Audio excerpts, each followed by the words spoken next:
brought to you by Palvi Agrico.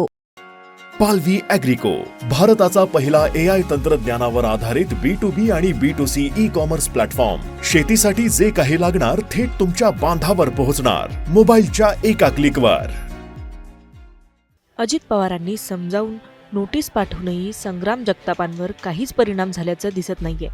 पक्षाच्या नोटिशीनंतरही त्यांचे मुस्लिम विरोधात वक्तव्य सुरूच आहे. अहिल्यानगरमध्ये त्यांनी पुन्हा वादग्रस्त पद्धतीचं वक्तव्य केलंय.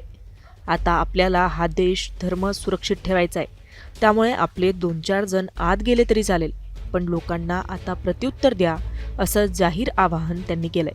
नेमकं काय म्हणालेत संग्राम जगताप, पाहूयात.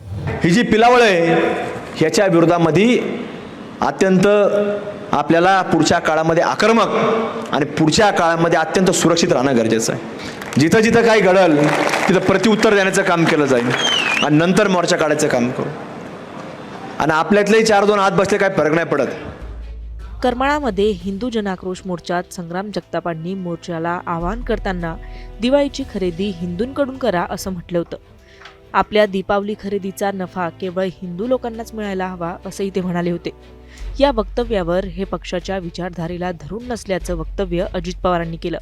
याबद्दल संग्राम जगतापांविरोधात पक्षाकडून नोटीसही काढली गेली. मात्र तरीही संग्राम जगताप अजितदादांचं काही ऐकेनाच झाले. आता यावर अजित पवार नक्की काय भूमिका घेतील हे पाहणं महत्त्वाचं असणार आहे. मुंबई तक, ब्युरो रिपोर्ट, अहिल्यानगर.